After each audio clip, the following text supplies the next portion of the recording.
नमस्कार। YouTube video channel पे आपका पुनः स्वागत है। आज के इस वीडियो में हम बीए द्वितीय के पाठ्यक्रम में सम्मिलित कविवर बिहारी के बारे में अध्ययन करेंगे। कवि बिहारी जो रीतिकाल के प्रमुख कवि थे। बिहारी लाल का जन्म 1595 में, जन्मभूमि ग्वालियर। बिहारी जी की मृत्यु 1663 में। इनके पिताजी या अभिभावक का नाम केशव राय था। इनकी कर्मभूमि जयपुर और इनका कर्म क्षेत्र हिंदी कवि था। इनकी जो मुख्य रचनाएं हैं वो बिहारी सत्सी केवल एकमात्र ग्रंथ है। इनका जो रचना का जो विषय है वो श्रृंगार है और इनकी भाषा हिंदी। बिहारी जी के जीवन परिचय में हम अध्ययन करेंगे। जयपुर नरेश मिर्जा राजा जय सिंह अपनी नई रानी के प्रेम में इतने डूबे रहते थे कि वे महल से बाहर ही नहीं निकलते थे। राजकाज की ओर कोई उनका ध्यान नहीं था। मंत्री आदि लोग इसे बड़े चिंतित थे, किंतु कुछ राजा से कहने की शक्ति किसी में नहीं थी। बिहारी लाल ने कार्य अपने ऊपर लिया और उन्होंने निम्नलिखित दुआ किसी प्रकार राजा के पास पहुंचाया। वह दुआ था, नहीं पराग नहीं मधुर मधुर नहीं विकास यही काल, अली कली सो बिंदु आगे कौन हवाल। ये दुआ व्यंग्यार्थ में था। इस दोहे का भावार्थ राजा ने समझ लिया और इस दोहे का राजा पर मंत्र जैसा कार्य हो। वे रानी के प्रेम पास से मुक्त होकर पुनः अपना राजकार्य संभालने लगे। वे बिहारी लाल की काव्य कुशलता से इतने प्रभावित हुए कि उन्होंने बिहारी लाल से और भी दोहे रचने के लिए कहा तथा प्रति दोहे पे एक असर भी देने का वचन दिया। बिहारी लाल जयपुर नरेश के दरबार में रहकर काव्य रचना करने लगे और वहाँ उन्हें पर्याप्त धन और यश मिला। बिहारी जी का साहित्यिक परिचय। बिहारी जी की रचना मतलब इनकी एकमात्र रचना है बिहारी सतसई। मुख्य रूप से श्रृंगार रस का समावेश मिलता है, जिसमें श्रृंगार रस के दोनों ही पक्षों संयोग और वियोग दोनों का सूक्ष्म रूप से चित्रण मिलता है। इनका वियोग वर्णन बहुत ही अतिशयोक्ति से भरा पड़ा है। भक्ति भाव मना की तरफ इनके दोहों का रुख हुआ है। इनकी सारी रचनाएं बिहारी सतसई में समाहित। इनकी रचनाएं बिहारी सतसई। बिहारी की एकमात्र रचना सतसई है, जिसका दूसरा नाम सप्तशती है। सप्तशती का अर्थ है वह रचना जिसमें 700 दोहे हैं। ये एक मुक्त काव्य है। ये कई बार प्रश्न पूछा गया है कि बिहारी से किस प्रकार का काव्य है, तो मुक्त काव्य है। इसमें 719 दोहे संकलित है। कतिपय दोहे संदिग्ध भी माने जाते हैं। सभी दोहे सुंदर और सराहनीय है, तथापि तनिक विचारपूर्वक बारीकी से देखने पर लगता है कि 200 दोहे अति उत्कृष्ट ठहरते हैं। सभी दोहे अच्छे हैं, उत्कृष्ट है, लेकिन सारे दोहों में से 200 दोहे अति उत्कृष्ट ठहरते हैं। सतसई में ब्रज भाषा का प्रयोग हुआ है। ब्रज भाषा ही उस समय की उत्तर भारत की सर्वमान्य सर्वकवि सम्मानित ग्राह्य काव्य भाषा के रूप में प्रतिष्ठित थी। इसका प्रचार प्रसार इतना हो चुका था कि इसमें अनेक रूपता का आ जाना सहज संभव था। बिहारी ने इसे एक रूपता के साथ रखने का स्तुत्य सफल प्रयास किया और इसे निश्चित साहित्यिक रूप दिया। इसे ब्रज भाषा मंच कर निखर उठी। इस सतसई को 3 भागों में विभक्त कर सकते हैं: नीति विषयक भाग, भक्ति और अध्यात्म विषयक भाव और श्रृंगार परक। इनमें से श्रृंगारात्मक भाग अधिक है। कला चमत्कार सर्वत्र चातुर्य के साथ प्राप्त होता है। श्रृंगारात्मक भाग में देखते हैं रूपांग सौंदर्यकरण, नायक नायिका भेद तथा हाव भाव विलास का कथन किया गया है। नायक नायिका निरूपण भी मुख्य 3 रूपों में मिलता है। प्रथम रूप में नायक कृष्ण और नायिका राधा है। इसका चित्रण करते हुए धार्मिक और दार्शनिक विचारों को ध्यान में रखा गया है, इसलिए इसमें गूढ़ार्थ व्यंजना प्रदान है और आध्यात्मिकता, रहस्य तथा धर्म मर्म निहित है।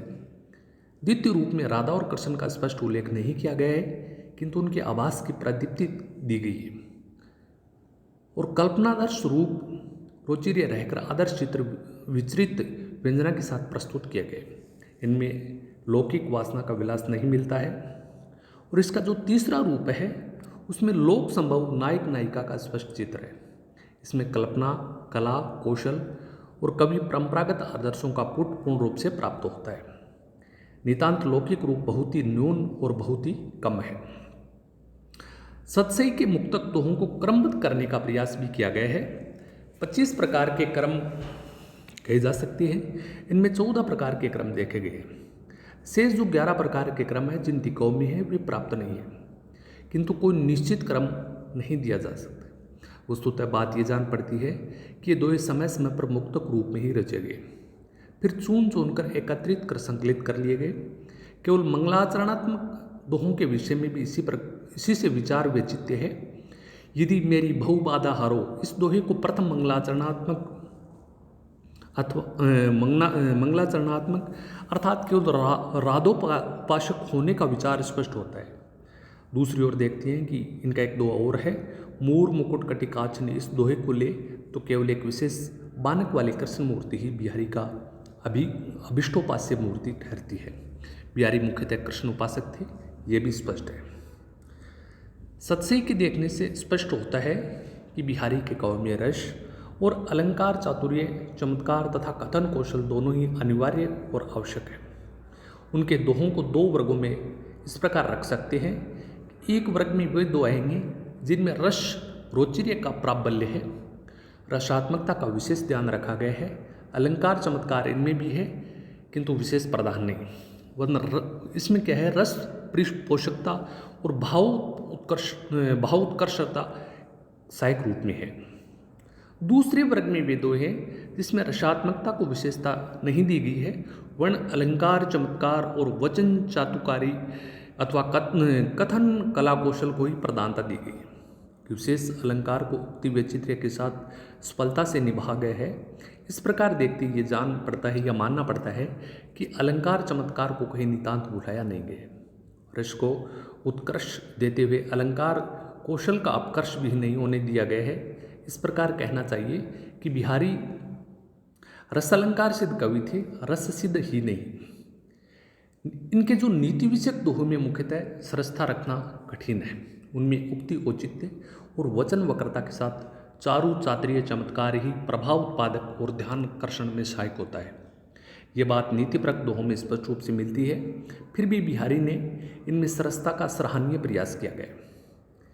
ऐसी ही बात दार्शनिक सिद्धांत और धार्मिक भाव मर्मों के भी प्रस्तुत करने में आती है, क्योंकि उनमें अपनी विरसता संभावता रहती है।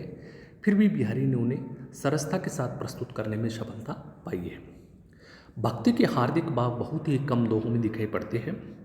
समयावस्था विशेष में बिहारी के बहुक हृदय में भक्ति भावना का उदय हुआ और उसकी अभिव्यक्ति भी हुई। बिहारी में दैन्य भाव का प्राधान्य नहीं है। वे प्रभु प्रार्थना करते हैं किंतु अतिहीन होकर नहीं, प्रभु की इच्छा को ही वे मुख्य मानकर विनय करते हैं।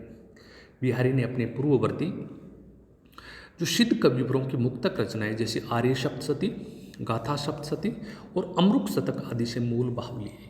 या कई बार प्रश्न पूछा गया, ये प्रश्न बनता है यहाँ पे कि बिहारी सतसई का मुख्य आधार क्या है। तो इसका आधार है आर्य सप्तशती, गाथा सप्तशती और अमरुक शतक।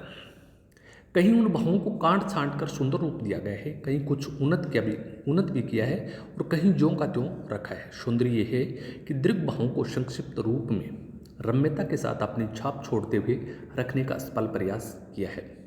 बिहारी सतसई की टीकाएं। बिहारी सतसई पर अनेक कवियों और लेखकों ने टीकाएं लिखी है।